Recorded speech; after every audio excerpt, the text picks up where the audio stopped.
Existe una filosofía que ha sido utilizada durante miles de años en todo el mundo por personas de todos los ámbitos de la vida para ayudar a desarrollar una mentalidad tranquila y resistente y, en última instancia, aliviar el sufrimiento, dejándonos una vida de bienestar y felicidad. El budismo es una escuela de pensamiento. A menudo se describe como una religión, una filosofía o simplemente un conjunto de creencias, pero en el fondo es la práctica de seguir las obras y enseñanzas de Buda, fomentando la paz interior, la sabiduría y siguiendo una forma de vida que pretende conducirnos a la iluminación. Esta palabra, iluminación, puede significar muchas cosas distintas para muchas personas distintas, y para muchas personas conlleva un poco de carga espiritual. Así que, a efectos de esto, voy a utilizar la definición de que una persona iluminada ve la naturaleza del mundo que la rodea, de las personas que la rodean y de sí mismas con absoluta claridad. Ve las cosas tal como son y vive de acuerdo con lo que ve. Al igual que la práctica estoica de vivir de acuerdo con la naturaleza, este es el objetivo de la enseñanza budista: utilizar la claridad de pensamiento y visión para alcanzar un estado del ser libre de sufrimiento.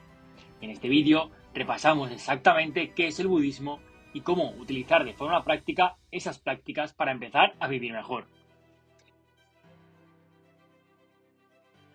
Creo que la mejor forma de comprender la intención de la práctica budista es entender quién la creó y qué intentaba hacer.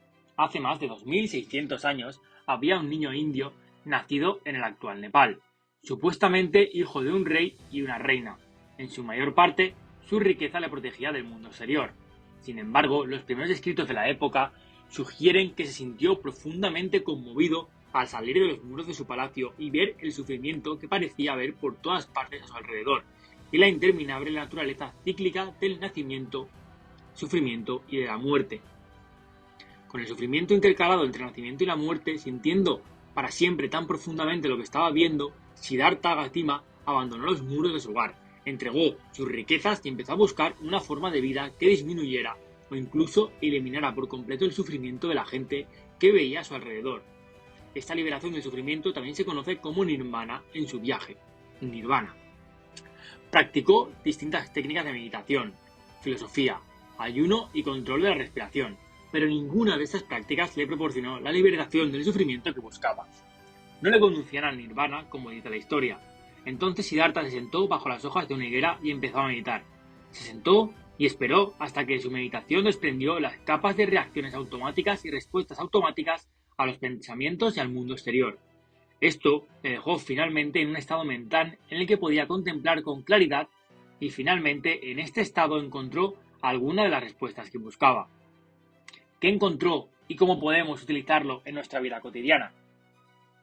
Quizá la enseñanza más importante de Buda fue el concepto de las 4 nobles verdades. Estas verdades son observaciones sobre la realidad que se observan cuando uno se ha convertido en un noble, siendo un noble alguien que ha alcanzado el nirvana y puede ver la verdadera naturaleza de la existencia y la realidad. Estas verdades son fundamentales en el camino para alcanzar la iluminación espiritual y se cree que proporcionan una visión profunda con solo conocerlas. Estas verdades son las siguientes. La primera es Dukkha, traducida comúnmente como sufrimiento, infelicidad y dolor, insatisfacción o estrés. Es la verdad que se refiere a la experiencia habitual de una vida mundana como fundamentalmente insatisfactoria y dolorosa. Es la comprensión de que el sufrimiento es una característica innata de la existencia, concretamente para quienes no están iluminados. Este sufrimiento está causado en gran medida por nuestra tendencia a ansiar y aferrarnos a cosas que son impermanentes, como las posesiones, el dinero, las experiencias y las personas. La razón por la que esto conduce al sufrimiento está en esperar la felicidad de estados y cosas que son, en su propia naturaleza, impermanentes. Nunca podemos encontrar una felicidad duradera y resistente. La felicidad que encontramos es fugaz y fácil.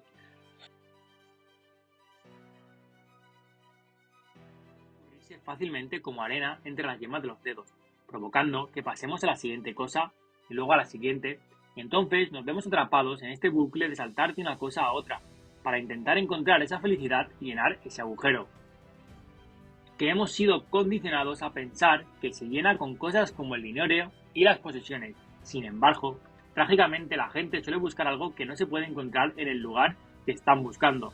La segunda verdad es Samadhaya. Samadhaya se traduce como origen que surge o que se reúne y explica la causa de Dukkha. La primera verdad, que se traduce como Samadhaya del sufrimiento, es la verdad de que el círculo de nacimiento, sufrimiento y muerte continúa debido a la tendencia de la naturaleza humana a desear aferrarse y tener sed de fuentes de felicidad transitorias e impermanentes. Esto se manifiesta a menudo en el ansia de experimentar el placer y el ansia de evitar el dolor.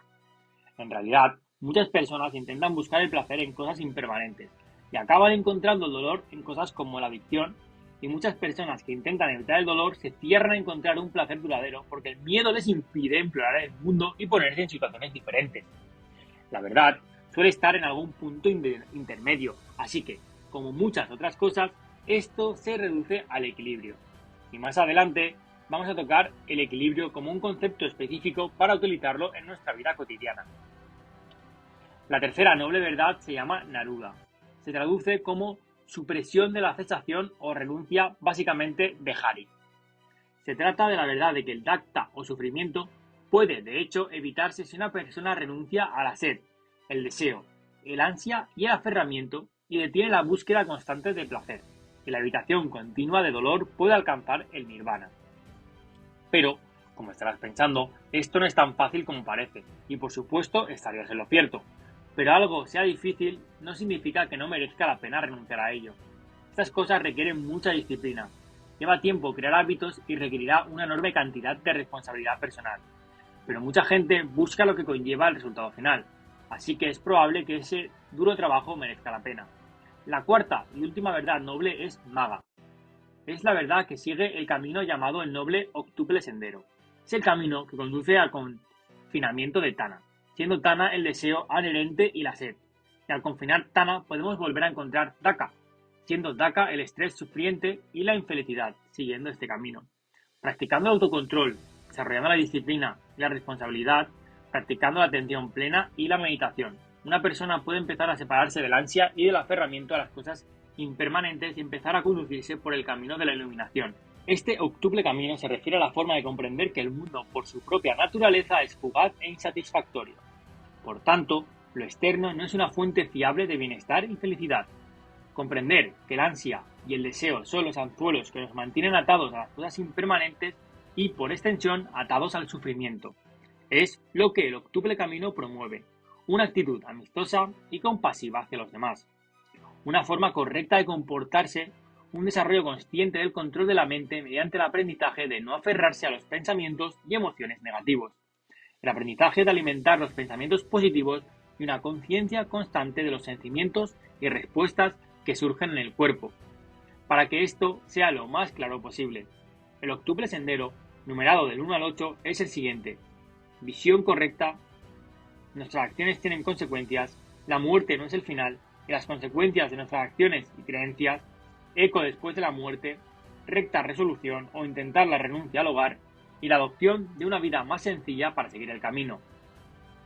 Este concepto tiene como objetivo específico la renuncia pacífica, trasladarse a un entorno de no sensualidad, no mala voluntad, y alejarse de la crueldad, no mentir, no hablar groseramente, no decir a una persona lo que otra dice de ella para causar discordia o dañar su relación, recto comportamiento o acción, no matar, no herir, no tomar lo que no se da, nada de conducta sexual inapropiada, nada de deseos materiales, medios de vida correctos, nada de comerciar con armas, seres vivos, carne, licor y venenos, esfuerzo correcto.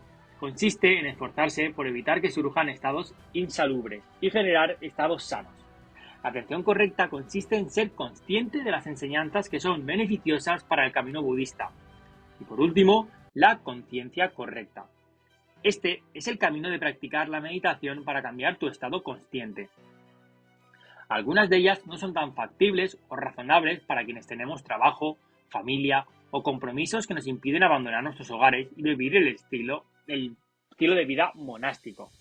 Pero independientemente de lo lejos que podamos llegar en este camino, hay mucha sabiduría en el budismo que puede ayudarnos a acercarnos un poco más al nirvana, reducir el sufrimiento en nuestra vida y aprender a cultivar hábitos que no solo nos impidan caer en la trampa de los deseos, el apego y el ansia, sino que nos ayuden a desarrollar hábitos que puedan desarrollar la compasión, comprensión y un mayor bienestar en nuestra vida cotidiana.